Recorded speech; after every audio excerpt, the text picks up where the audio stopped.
തിരുവനന്തപുരം പാലോട് പാണ്ടിൻപാറ ബെഫ്കോ ഔട്ട്ലെറ്റിലെ മോഷണ കേസിൽ പ്രതികൾ പിടിയിലായി. കല്ലറ സ്വദേശികളായ 3 പേരാണ് പിടിയിലായത്. മുമ്പും മോഷണക്കേസിൽ ജയിൽ ശിക്ഷ അനുഭവിച്ചവരാണ് ഈ പ്രതികൾ. ഹരികൃഷ്ണൻ ഒരിക്കൽ കൂടി ചേരുന്നു തിരുവനന്തപുരത്ത് നിന്ന് കൂടുതൽ വിശദാംശങ്ങളുമായി. ഹരി, എപ്പോൾ നടന്ന മോഷണക്കേസിലാണ് ഇപ്പോൾ ഈ പ്രതികൾ പിടിയിലായിരിക്കുന്നത്? ഇവരുടെ മറ്റു പശ്ചാത്തലം എന്ത്?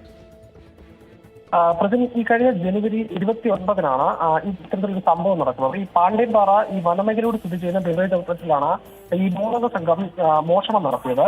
അതായത് 29-ാം തീയതി ഷോപ്പ് അടച്ചതിന് ശേഷമാണ് ഇവർ ഈ ബിവറേജ് ഔട്ട്ലെറ്റിലേക്ക് എത്തുന്നത്. ഈ മദ്യം വാങ്ങുന്നതിന് വേണ്ടി എത്തിയതാണ്. ഈ ജയിലിൽ നിന്നും, അതായത് ഒരു മോഷണ കേസിൽ ജയിലിൽ കിടക്കുകയായിരുന്നു. അതിനുശേഷം ജാമ്യം കിട്ടി പാലോട് എത്തുകയായിരുന്നു. അതിനുശേഷമാണ് ഈ ബിവറേജ് ഔട്ട്ലെറ്റിലേക്ക് എത്തുന്നത്. മദ്യപിക്കാനായി എത്തിയതാണ്. പക്ഷേ ഷോപ്പ് അടച്ചതിനാൽ ഇവർ മദ്യം എടുക്കുന്നതിന് വേണ്ടിയിട്ട് ഈ ഷോപ്പിന്റെ ഷട്ടറിന്റെ പൂട്ട് തല്ലി തകർത്ത് അകത്ത് കയറുകയായിരുന്നു. അകത്ത് കയറിയതിനു ശേഷം ഏകദേശം 11ഓളം വിദേശ മദ്യക്കുപ്പികൾ അവിടുന്ന് മോഷിച്ചെടുക്കുന്നുണ്ട്. ഇതിനിടയിൽ ഈ മൂന്നംഗ സംഘത്തിലെ പ്രധാനികളുള്ള ഒരാളായി വിഷ്ണു എന്നയാൾ അകത്തിരുന്ന് മദ്യപിക്കുന്നതായി ഈ CCTV-യിലൂടെ ഈ പുറത്തിരിക്കുന്ന മറ്റു രണ്ടുപേർ കാണുകയുണ്ടായി. ഇതിനിടയിൽ ഇവരെ പിടികൂടാതിരിക്കാൻ വേണ്ടി, ഈ മോഷണം വെളിയിൽ അറിയാതിരിക്കാൻ വേണ്ടി ഈ CCTV-യും അതേപോലെ അതിന്റെ DVR-ഉം മറ്റു കാര്യങ്ങൾ മോണിറ്റർ ഉൾപ്പെടെയുള്ളവ നശിപ്പിക്കുന്ന ഒരു സാഹചര്യം കൂടി ഉണ്ടായി. പിന്നീട് പണമൊക്കെ ഉണ്ടായിരുന്നെങ്കിൽ അതൊന്നും മോഷിച്ചെടുത്തില്ല. ഈ വിദേശ മദ്യം മാത്രമാണ് ഇവിടെ നിന്നും മോഷിച്ചെടുത്തിട്ടുള്ളത്. പിന്നീട് ഇവർ കല്ലറയിലേക്ക്, ഈ മൂന്നംഗ സംഘം കല്ലറയിലേക്ക് രക്ഷപ്പെട്ടു പോവുകയായിരുന്നു. ഏതായാലും സമീപത്തെ CCTV ദൃശ്യങ്ങളും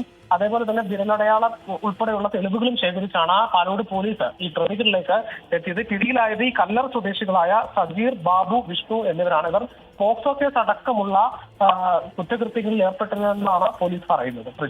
ശരി, ഹരികൃഷ്ണനാണ് വിവരങ്ങൾ നൽകിയത്.